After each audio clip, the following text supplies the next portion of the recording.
Some gun makers in Valtrompia are household names.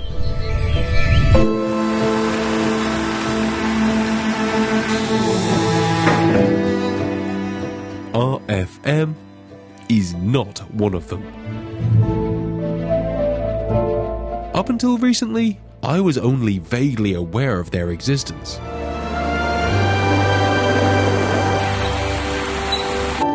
But the concept of a gunmaker who can build you a new custom shotgun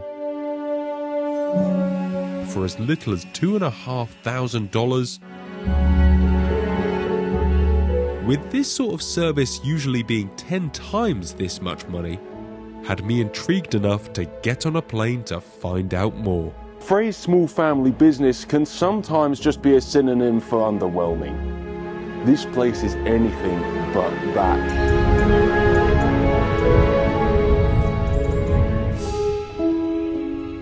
Behind me is the RFM Factory, a family-run gunmaker in Cerezzo in northern Italy.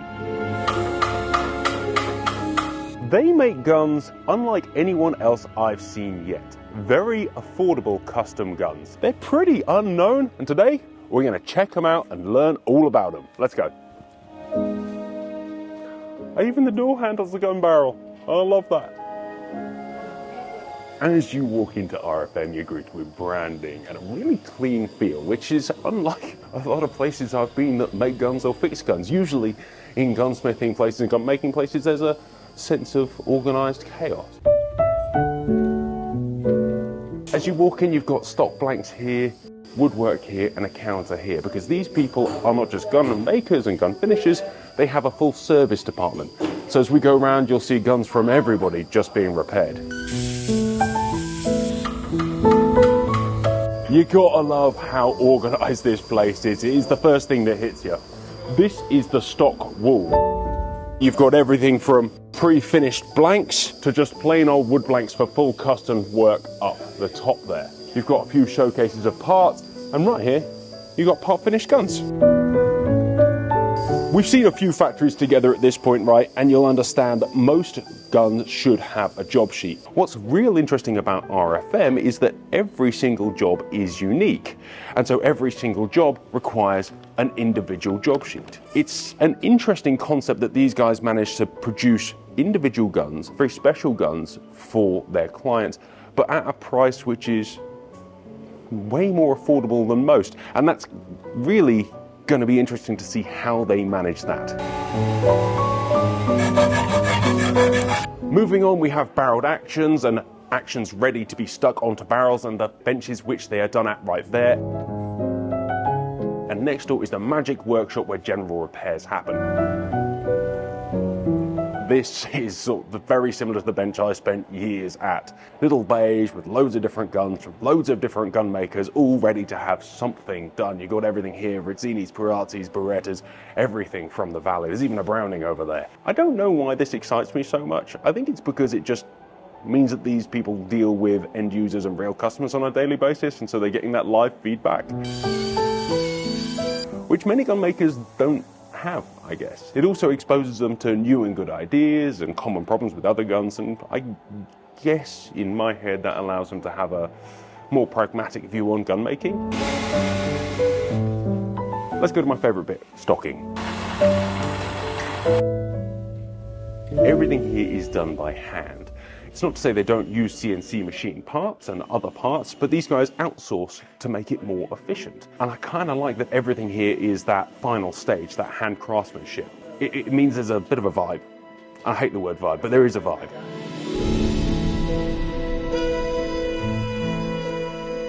So it's not that big, but as I found out, every corner of this place has some interesting gun stuff going on.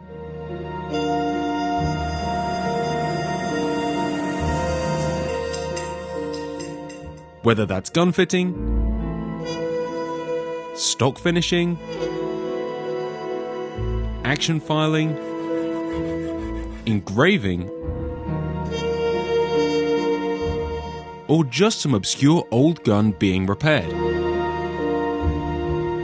One of my first impressions is that everyone was having fun. There was music playing and people were smiling and joking. This company is run by a family, most of which work here, and those that aren't related are treated with just as much love and respect. For sure, it was a different feeling to anywhere else we've been. Where nearly every gun they make is unique, there's a culture of pushing the limits of what is normal. And a step into their gun room shows that pretty well. From a child-sized 9mm shotgun to guns with wild engraving and some non-typical surface finishes. Before I dive into the gun making, I wanted to catch up with Jerry Havel from the Upland Gun Company, who helped make this adventure happen. Jerry, Upland Gun Company's been working with RFM for about 5 years, right? Correct. We saw them 5 years ago at EWA. And what's really cool about RFM is they do not want to build production guns. They want to build one gun at a time for you, for me, for whoever. And they really offer anything and anything you can think of for a gun. You're limited by your imagination, really. Now, our whole relationship came about because I spoke to Nick on the Birdshot podcast. And Correct. I remember back then speaking to him about a sub-gauge side-by-side. And, you know, you're looking at like $3 to $4 grand for a custom side-by-side. Yeah, but we actually start at $2,500 for our Zeus. And that's our standard gun that also comes with custom dimensions, no extra charge. That's pretty wild. That's unheard of, but you know, we're stock makers, we're artists, not gunsmith. Our Venus gun starts at $3,500. It's a really lightweight sub-gauge on a sub-gauge frame, and that starts at $35,000 again with custom dimensions. Keep in mind, this is your gun, not 55 other people's gun.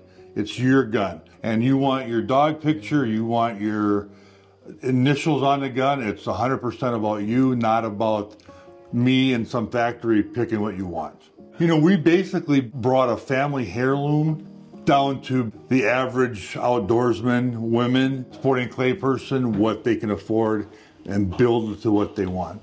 There's got to be concessions. What are they? I like to say it like this. We're not a bespoke gun, but we're a damn good hunting, upland, sporting clay gun for a lot less money. Leading up to this trip, I was a little skeptical that the concept of affordable custom gun making was real. And I wanted to see what this operation was all about before pursuing some of the guns I had dreamt up on their website. A few hours looking around and making a plan for this video later, and I had done something impulsive. We are going to have fun. We are going to basically build a shotgun for you just like we do for everybody else. A lot of people know how a gun is built, but they don't actually see it. So much handwork that goes on here. I'm really excited to just get involved in some of these processes. Exactly. That means a lot to them at RFM and obviously to Upland Gun Company that we're building what you truly want. You're about to find out that I am the world's most indecisive man.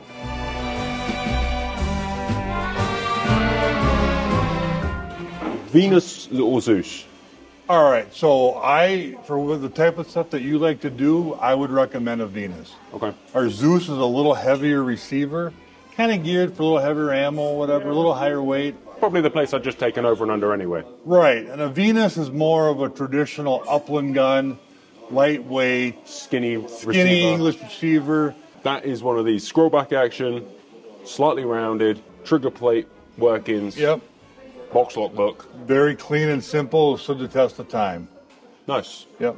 Although there's a heap of models to choose from, the sleek lines of the Venus trigger plate side-by-side 28 gauge seemed like the most enticing option. Having established that I'm having a 28 gauge Zeus, the next step is going to be choosing the barrel length, action engraving, and wood. Because the guys over at the stock making department have half an hour spare, we're going to jump straight to stocking. Because I'm a rather large human being, these kind of things won't work. We're going to need to work from a blank. On top of that, a 28 gauge obviously is going to be quite light out front, even if we go for long barrels. meaning we need to pick a very lightweight piece of wood. Anything too dense is going to put the weight right back, even if you hollow it right out. So we're kind of going to be limited. And I say limited, there's still going to be some choices out of the 500 blanks we have available to choose from. When it comes to stock design, I'm thinking we're going to play this 28 gauge as a tribute to a 28 gauge pigeon gun I once saw. Woodward grip instead of Prince of Wales, and maybe a beaver tail forend. But I've not tried one of their beaver tail forends on a 28, so we're going to see if we can find one of those to play with. The way they make stocks here is properly old-fashioned. Most of the time, they start with a walnut blank, manually milling the headwork before inletting the action with a variety of chisels, just like they did 100 years ago. Once the action's fitted, a stock bolt hole's drilled and the process of shaping the walnut down is again done by hand, using draw knives, rasps and files.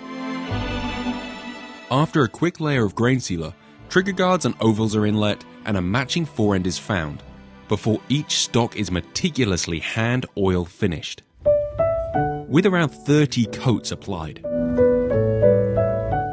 To top it all off, every gun is then hand checkered. The fact this is available on a $2,500 gun is still confusing to me. So we've had a look at some blanks. We've discussed that because I'm tall and because this is a small bore gun with not a lot of weight at the front, we need a very light piece of wood. Yes. We like this one, but because it's going to be a very small stock, maybe the design of this wood and the openness of the grain is going to be lost. And so we're on to these. I'm drawn to this one, I think. You like these? Yeah, I like the unevenness of the lines. Okay. Good piece? Yes. Then let's go. Of course, most people are going to send measurements in done by a professional gun fitter, but when you're on site, the stock fitting process involves the use of a tri-gun and a collective 50 years of experience from the two stock makers.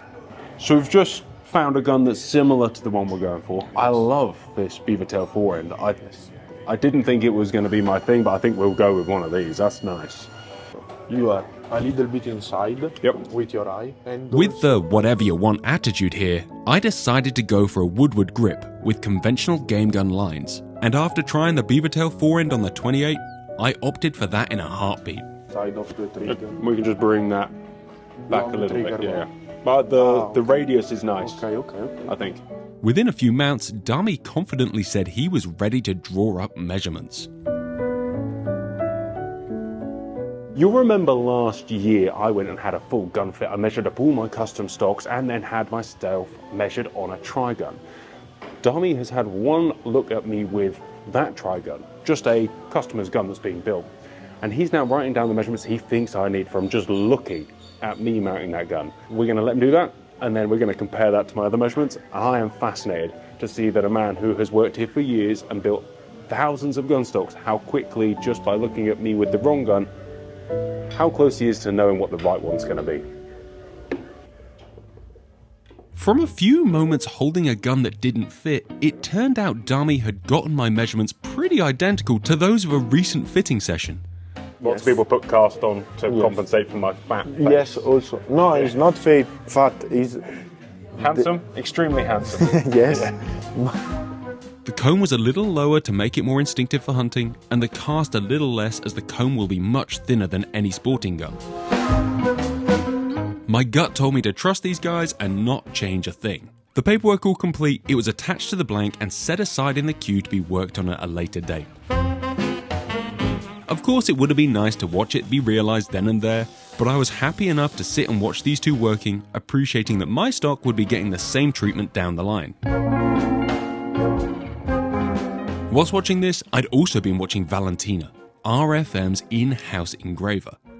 She'd spent the day working on a custom gun, taking a photo of a client's spaniel and converting it into some pretty special gun art. When it comes to engraving, there's a couple of options. I think this deep scroll is the one I'm going to go for. I think over time, the case color hardening comes with a Cerakote finish, so it's not going to come off anytime soon, but as it wears around these edges, yeah, it's just going to be a little bit nicer over the long term. I kind of like the least engraving. There's a little border engraved, hand engraved one, but I just feel like I'm a little bit loud. Something a little bit loud might be quite nice. We are going to leave a plain oval in the middle though, so we can finish it off with something. The classic and standard is that everybody goes for their dog. There's his tank. It's a basset hound. He's useless. I don't want him on a gun. Now, you couldn't fit his ears on a 28 gauge, this is the problem. But what's really interesting is that Valentina does all sorts of other stuff too. So we've got Edward Scissorhands, we've got literally anything you could want on guns, and I don't entirely know whether to go traditional. And there's something real tempting about going for something a little bit wild, although I must admit, I'm not sure how well it will go with this deep scroll. Luckily, I've got a few weeks to decide, or at least till the end of tomorrow, so I'm going to think on that, and I'll be back to you on it. Sometimes you can have too much choice, eh? And having seen some of Valley's work, I must admit it's tempting to go down a more unconventional route.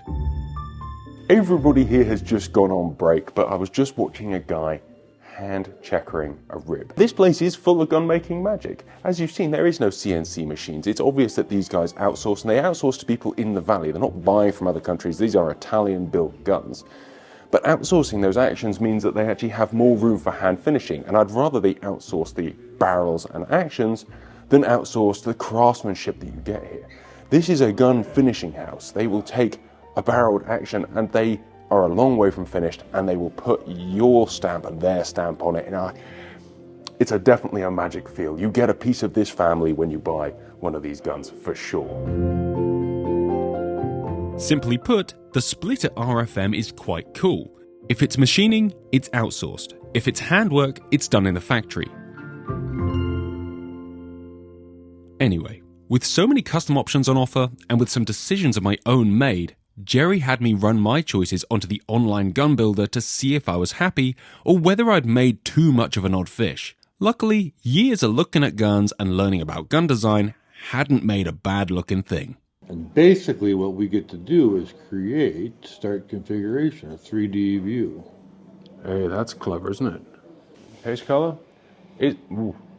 Ooh. I know, we'll get to Australia. Cool. Single non-selective is kind of cool though, right? I think full, you know.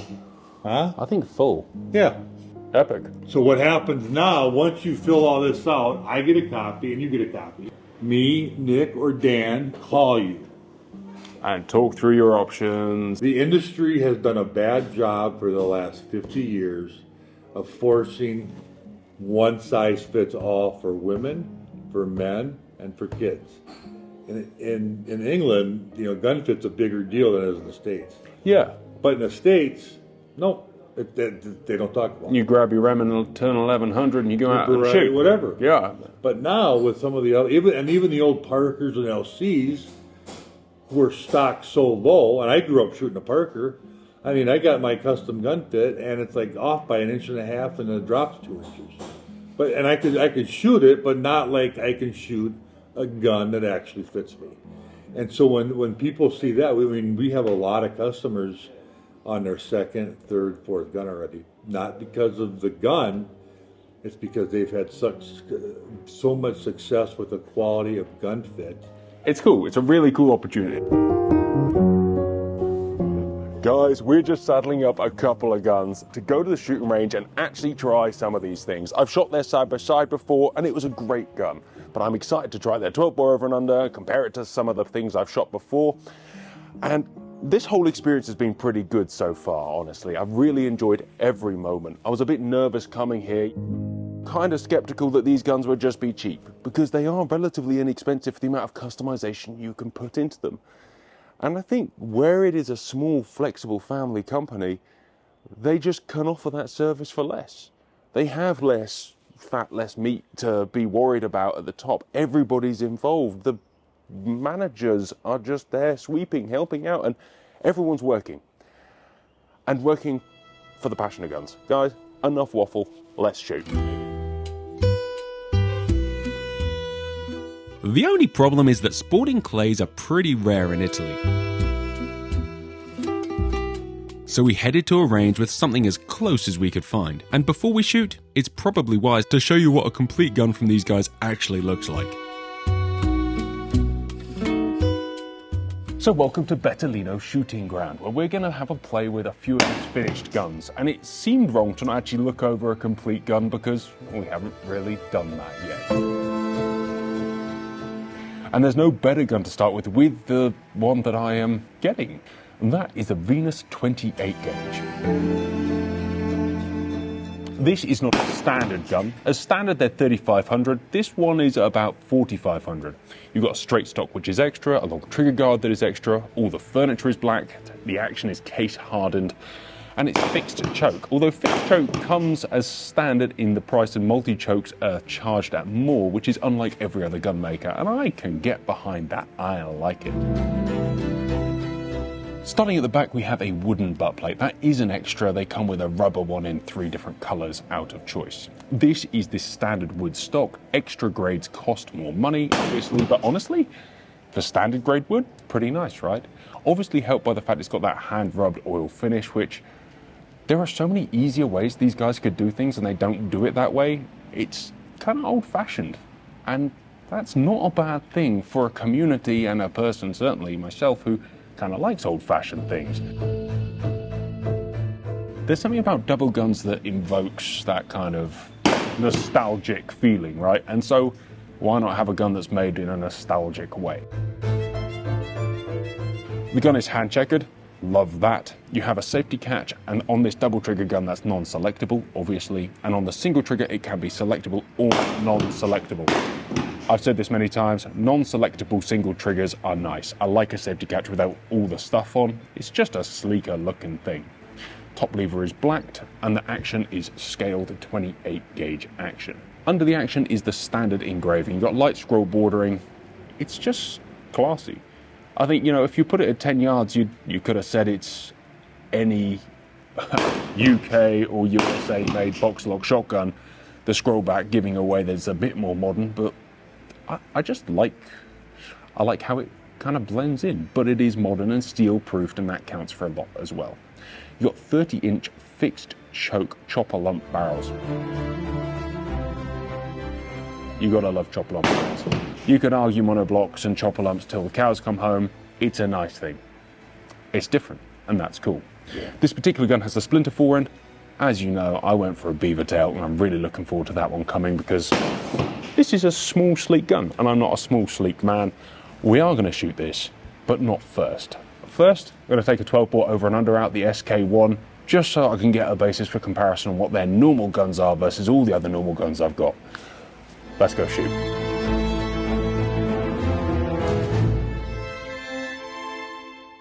The SK1 is the clay shooter's gun from RFM. And this one is actually Dami's personal gun. For a gun that didn't fit too well, it was great to shoot. Just like the other guns here, pretty much everything can be changed to your spec, and mechanically, the gun felt nice to operate.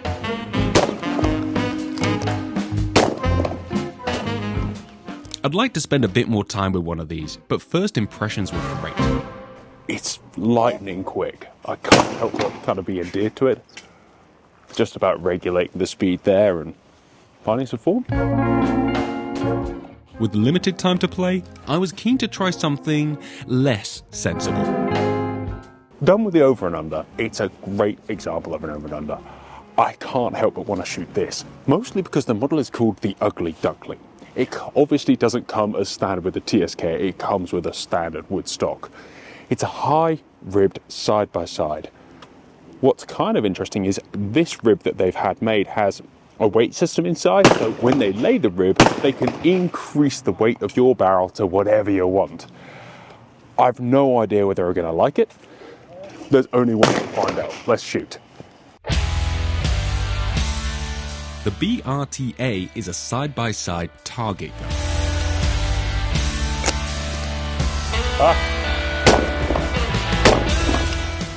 And certainly is going to divide a few opinions. It's pretty unique on the market and a bit more serious than anything similar I've tried.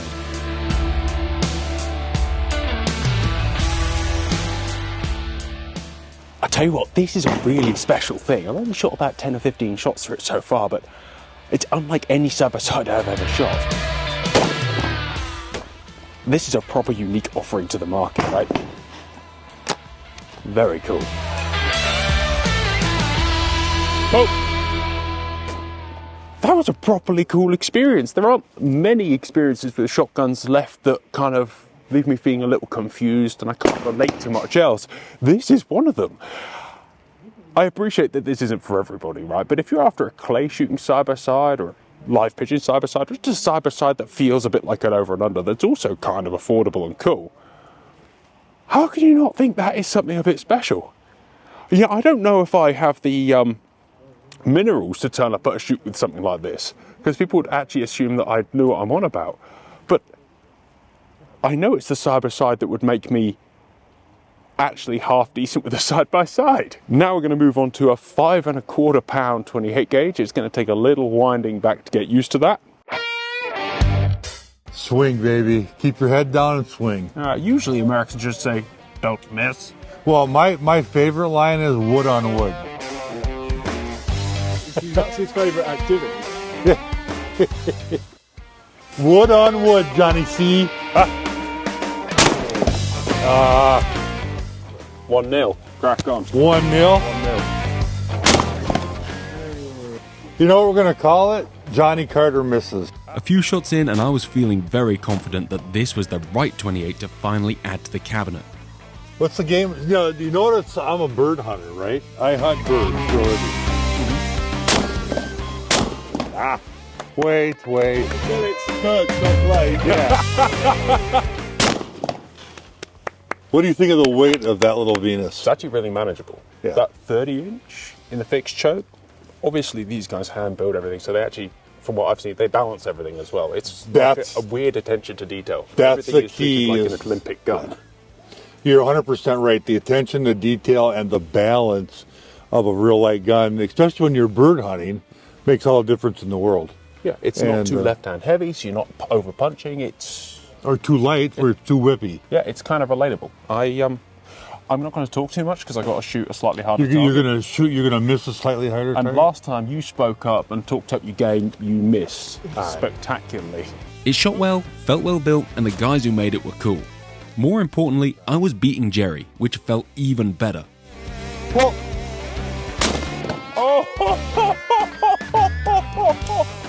shooting that 28 really affirmed that I think that was the right option to go for. It's lightweight, it's fun, it really fills that 28 bore niche in my life. As you know, I've been up and down, should I get over and under, heavy one, light one, what to do? I think that should tickle the 28 bore itch, scratch the 28 bore itch for a good while. Before we go back and finish up at the factory, I'm going to shoot this. This is about as good a gun as these guys can build. I get to play with a lot of guns. Few are bad, lots good, some great, and then a very select few could be described as something else. This is a 410 28 bore combo. It's got the 410 barrels on there at the moment, fully hand engraved exhibition grade wood, but it's kind of daddy size. And I kind of got to admit, with the big extended chokes and the nice rib and the orange bead sight, I'm really excited to shoot a proper adult 410 clay gun. Let's see if it turns me into a 410 god. After a handful of shots, it was clear that this gun was something else.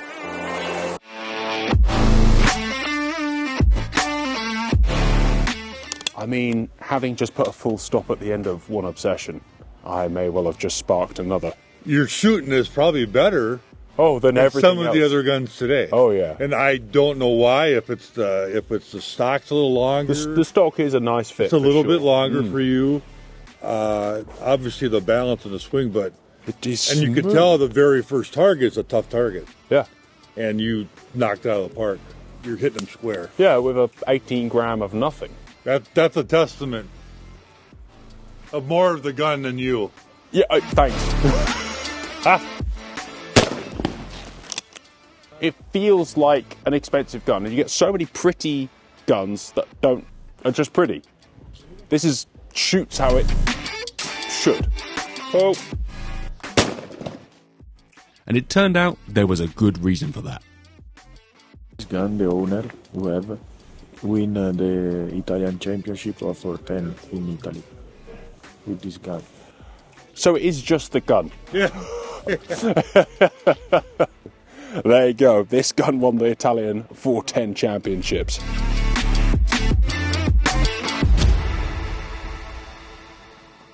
So I just chatted to Alberto. Why am I shooting this well? What went into this gun? And he pointed out quite rightfully that this stock is kind of unique. You have the little lip at the bottom that is like a gov grip, and it forces your hand into a semi-consistent position, but you can still shoot it with a little bit of flexibility. But also you have a right-angled stock, a squared-off stock. This stops your head from rolling and locks you in a kind of nice way. It keeps your eye looking down the gun. And he's saying for some of the world champions and Olympic shooters he's doing, they usually have some degree of this to build consistency in. And that's absolutely fascinating. That man knows, well, 36 years worth of building stocks for some pretty important people. He knows a lot. I've just been tempted into putting a 28 gauge barrel on here and shooting a couple more, but I think I need to put this down, to be fair. I can't afford it. And this is the sort of gun that I can't afford, but I'm going to be thinking of for a little while. Almost done, we had our last shots before packing the guns away. These guns were very interesting, and I would love more time with them in the future to get to really put them to the test.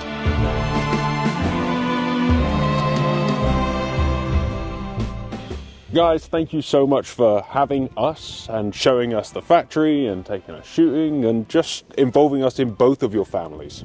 Olivia's been translating the whole time. This is Maurizio. He doesn't speak English, but he's an amazing gun maker. Thank you very much. Pleasure. It's been really amazing, Jerry. I know you said it was a family business, but it's a proper family. Your family and their family and now us. Everybody's kind of welcomed in. All the gun makers, it's a feeling unlike any place we've been. It's special, and it comes across in, I believe, in the craftsmanship and the care and love and the thoughtfulness of not just Maury and his family, but all the gun makers and the gunsmith and the stock workers and the stock and that. Everybody, right down from the head of the company to the guy, like I said, oiling everything. They're truly artists. And the number one thing that I'm still shocked by is that a company like this exists in 2024. I kind of imagine this is Birmingham in the 1950s and Spain in the 1970s and maybe Italy in the 1980s and 1990s. But a custom gun maker that a working man can actually be a part of is so special. It's not something easy to do, but luckily with the collaboration with Upland, they're able to find that niche that not everyone's able to do, and it's just something that they focus on and they put their heart and soul into. And not to interrupt, but you came up with a phrase today when we were looking at the engraving. What was it? It's normalizing craftsmanship. Normalizing craftsmanship, where it's not put on a pedestal. It is definitely on a pedestal, but it's not put on an unreachable peak. Sì, una cosa più comune. Maker che gliele prendono. It's a beautiful thing to make it the new standard, but it's still hard for you who has to sell it and follow all the details and follow the client throughout, but also for him to make it a reality. But he's happy to do it, and it's what he does every day, so he loves it. It's real evident that they're doing this for passion as much as profit, and that's sick. yeah. That evening, we spent another night with the RFM family, eating, laughing, and talking about hunting, guns, and plenty of other stuff that shouldn't be discussed over dinner.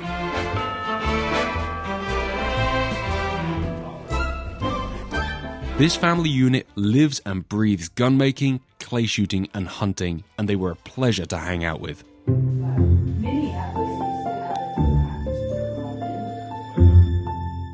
I guess it goes without saying that the guns were pretty cool too, but I'm sure I'll be sharing the story of mine when it arrives later this year.